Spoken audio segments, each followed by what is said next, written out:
வாரணாசி லோக்சபா தொகுதியின் தேர்தல் சிறப்பு பார்வையாளராக தமிழக தலைமை தேர்தல் அதிகாரி பிரவீன்குமாரை தேர்தல் கமிஷன் நியமித்துள்ளது.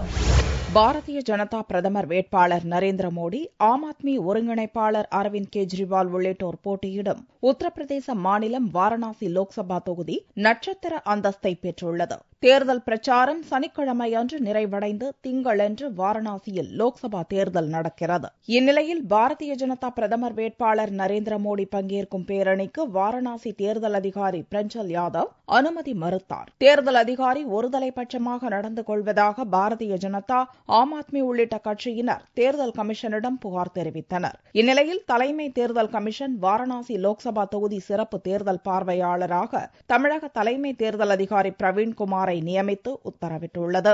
ஓட்டுப்பதிவுக்கான முன்னேற்பாடுகள், கள ஆய்வு, தேர்தல் விதிமுறை அமல்படுத்துதல் உள்ளிட்ட பணிகளை பிரவீன்குமார் கவனிக்க உள்ளார். இதையடுத்து வாரணாசி லோக்சபா தொகுதி தேர்தல் பார்வையாளராக பணியாற்ற தமிழகத்திலிருந்து பிரவீன்குமார் புறப்பட்டுச் சென்றுள்ளார்.